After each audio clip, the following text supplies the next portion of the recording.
Welcome to the Love His podcast. I had the pleasure of sitting down with Peter and Jennifer Emerson, the creators of He Rules the World. It is fantastic. It's something that you want to go see. It's amazing. You can actually watch it on YouTube. You can watch it on their website, but it's all about bringing the Nativity to life in music in a whole different way. It's more like a rock concert. You'll hear a lot more about it, but we start out talking about where Christian media is today and the difference between He Rules the World and what's been happening in other places in Christian media.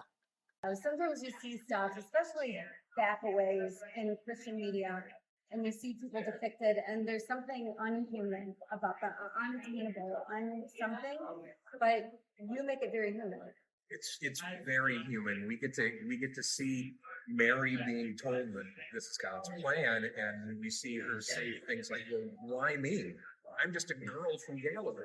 And one of the parts of the show that touches me the most every time I see it, and I wrote it, and I'm surprised at how much I get choked up every time I see it, is we have a song that is called "O Come, O Come, Emmanuel" that depicts Joseph finding out that Mary was pregnant and then being visited in a dream. But can you imagine being told that your bride is pregnant with somebody else's child, wanting to do the right thing, wanting to quietly divorce, and then finding out that this is God's plan, and he makes this emotional transition from wanting to quietly divorce Mary into accepting the plan and saying that he's going to raise the child as his own with Mary as his wife.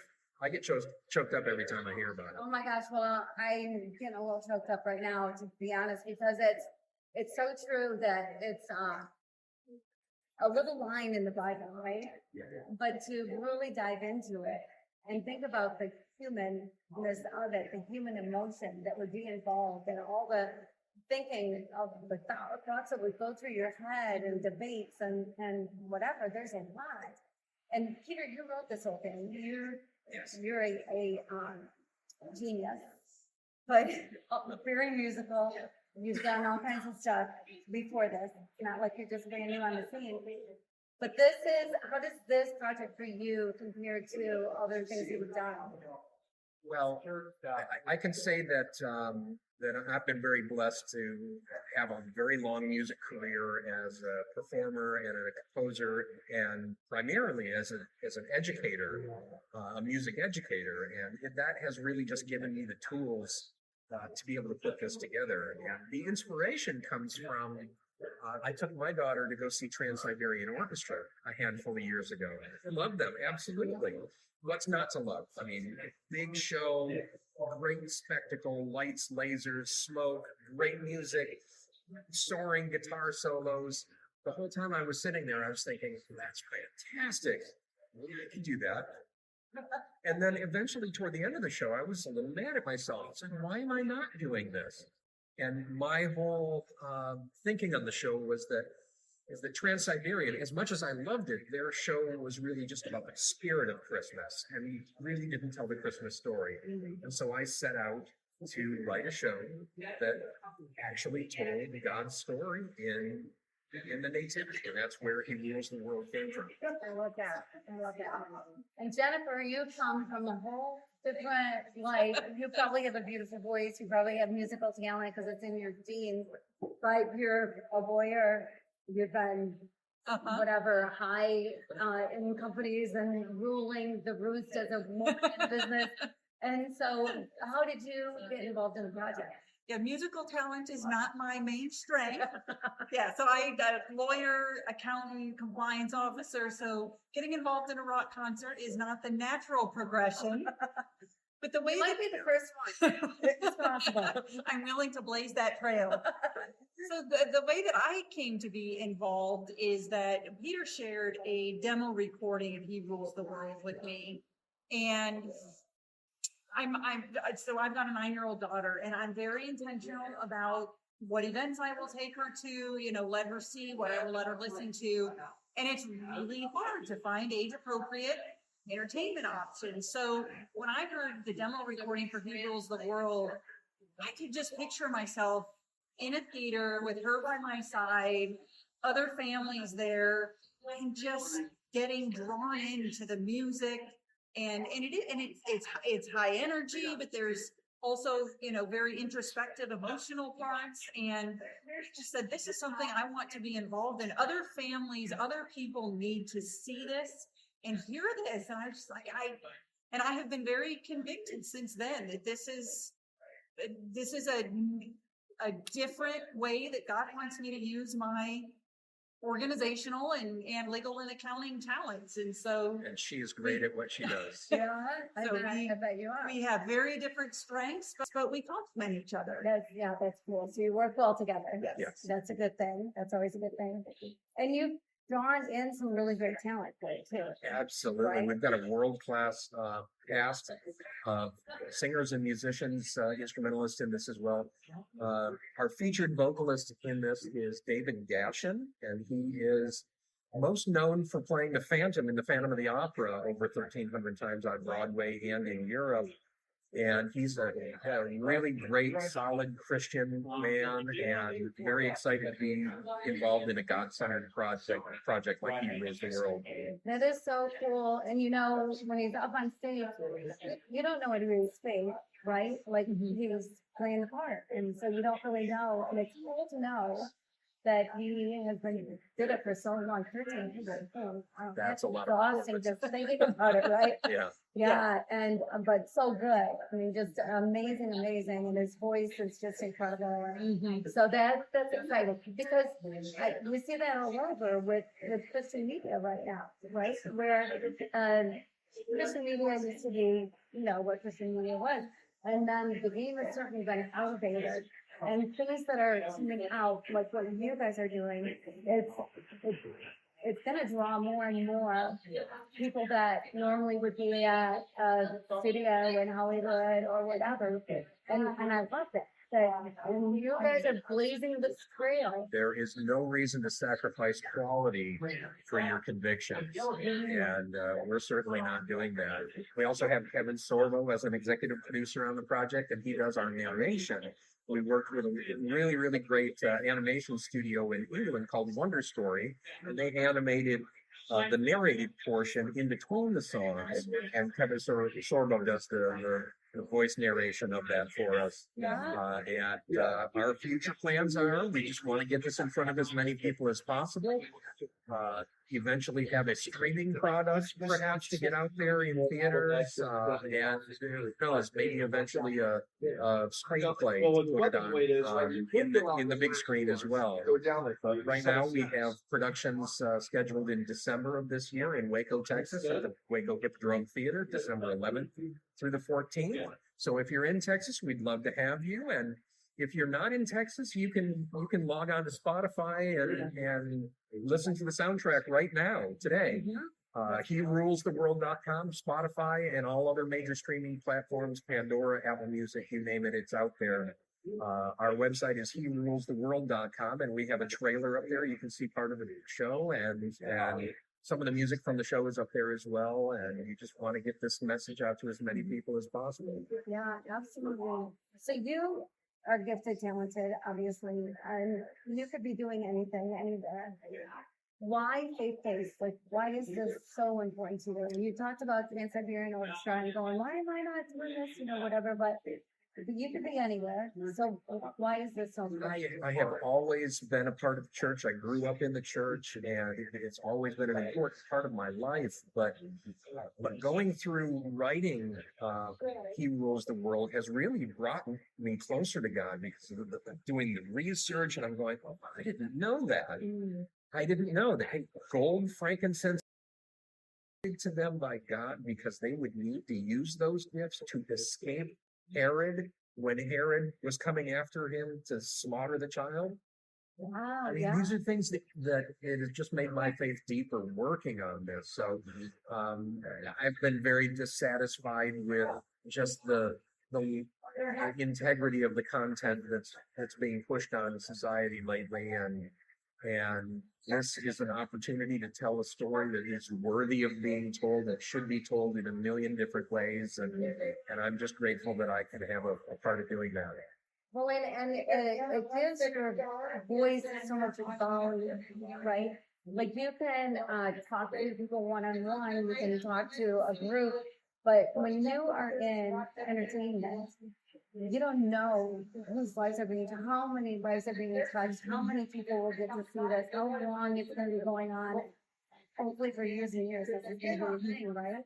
And so the number of people, the reach that you can make is huge. Is that ever overwhelming, or is it just exciting? Or Well, I mean, that is absolutely our hope, that this grows and more people hear it. And music is so powerful, and it connects with us on an emotional level that reading about it or hearing about things doesn't necessarily resonate. And we think that, we think people who already know Jesus are going to love the world, but we also think that they can invite friends who perhaps are reluctant to go to a church, but would go to a rock concert, and then they'll get to experience hearing about Jesus in a way that perhaps they haven't before. Or maybe it touches them in a way it hasn't before. And we want to share that. I mean, it's so easy to get caught up in the busyness of life and the trappings of life. And this is a reminder that, the most important thing, the greatest thing, is the free gift that God has offered to each one of us. And we want to use our talents for something that, lives beyond us. what a legacy. Yeah, the show is not about us. It truly is about God, and we would love to get to the point where we get that out there enough so that I would even be happy stepping away from the show and letting the show live on in its own, because it really is about the message and not about us. Wow, that's really cool. That is the best part to have, right? That it's just really about other people, the message, and about who's going to hear it. And it's also a message that is timeless, of course, but also I think seasonal. Like we always think about, that something like this around Christmas, but it goes beyond Christmas. What did you say? Like, we listen to it year round. Yeah, we do, and we haven't gotten tired of it. So that is really good because we love it. And another thing that the show is very unique, and you mentioned that, and we had people from all generations come to see this in Austin in 2022, and the grandparents and parents enjoyed it. It's got influences of bands like Styx and Steely Dan and Tom Petty and the Heartbreakers, and that resonates with the my age. I didn't want it to. It's okay. You're a little more. It also, the younger kids are going to recognize melodies like Joy to the World, and that's going to be familiar to them. And we even had teenagers are very hard to impress. We had a 12-year-old say, "Man, this is the best concert I've ever been to." And he was like, "And that guitar was amazing." So just something Peter plays in the show. Oh, that's so Super cool. fun. That's a compliment. Yes. A 12-year-old kid. They are hard to impress for sure. Yeah. We will definitely take it. Yeah. So if you think of it, we are telling the story in a very unique way, because if you go to church on Christmas Eve, which a lot of people do, they have time for maybe 3 or 4 hymns. And each of those hymns tells a fragment of the story. Joy to the World is about the announcement of the birth. Away in a Manger is about the situation around the time of the birth. They're little fragments of the story. And I use these melodies as launching points in the story to go into new material. So there's a lot of very familiar material in there that people of all generations that are in the church are going to go, "Oh, I can come along with that. I can sing along with this portion." And then the excitement comes in seeing just where we take that and how it weaves in and out of that to create the story. So taking those stained glass windows and lining them up in order to tell the complete story. I like that. I'm so excited. And I would say too that because you go into how Joseph is feeling, how Mary is feeling before the birth of Jesus, everything that they go through, that sometimes as Christians, we're like, okay, well, Jesus was born, here's the major scene, you put it out at Christmas time, or sing songs that are just a piece of the whole story. And then you wait till he turns 33 and goes into full-time mission, or however old he was, 30 years. But this, I would think, would extend people's imagination to go beyond just that moment of birth. Would you say? Absolutely. Yeah. Yeah. It's really leading up into the birth, and what follows in the immediacy afterwards. Mhm. Through the family escaping to Egypt and then returning to Nazareth from after Herod passes away. Yeah. Which is huge. Part of the whole story, Yeah. right? Yeah. But it's not one that's talked about too much.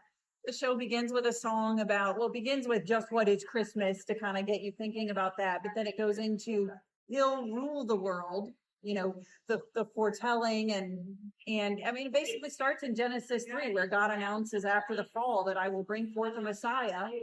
And as Peter said, all the way to the fulfillment of all those prophecies and the family returning to Nazareth after Herod and everything else. And then you get to he rules the world.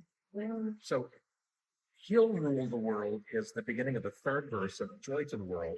Joy to the world, he'll rule the world with truth and grace. And so You look me singing, you've got a beautiful voice. He's the one who sings. we transition from he'll rule the world to he rules the world. The prophecies, the fulfillment of the prophecies. Oh, that's good. That is really good. Yes, I think that this should be everywhere, and it should be on every kind of screen and every kind of stage. And I think it will be, because this is great entertainment that is rich, great entertainment, right? It's not just surface. You guys dive pretty deep in this. A little bit. We try to. Yes, yeah, as much as you can. Well, you do.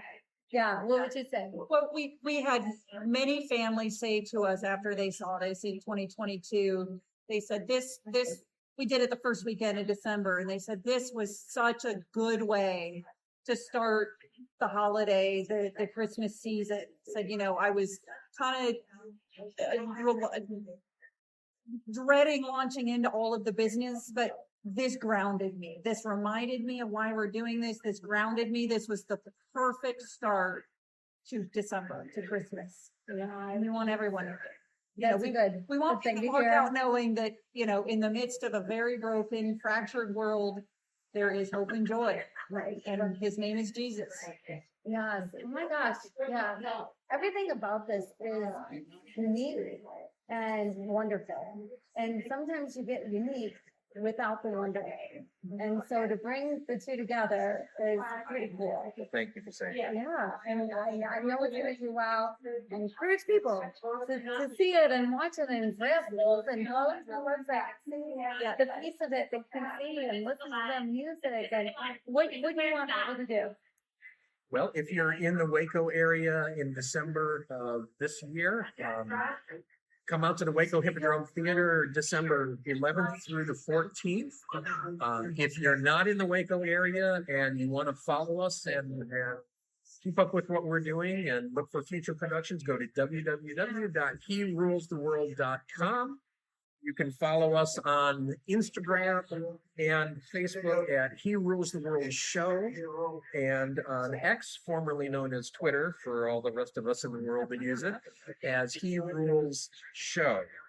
And once again, we're on all major streaming platforms, so people can go and listen to the show today, right now, if they want to, by searching for He Rules the World. That's You so know, cool. Waco's not that far from Dallas and DFW or Love Field. They're very easy airports to get in and out of. Well, there So, you go. Come Yeah. see us, whether you're in Texas, just come see us. So how big is the venue? Like how many, you're 8. selling tickets right now? Over the line. So Soon we'll be. Yeah. We'll have the ticket links up we're soon. But planting the seed to sell the exactly. tickets. But so how many are you going to be able Seats to? about 800 people, and we're doing right now. We have 5 shows slated for this year, but it's just our plan to get this in front of as many people as possible, so that we can expand for next year and eventually crisscross the country with multiple tours, or be in a place like Lancaster or Branson, Missouri, and be installed for 6 weeks over the Christmas season. We just want to go wherever God takes us with the project, and we're happy to do that. But Well, we really appreciate being here with you today. Thank you my so gosh. much. So great. Thank you so much for being there and being on the show. So remember this, because this is so good. You're going to want to see it. And if you forgot the site, I'll have the notes. But if you just Google He Rules the World, you're going to find it.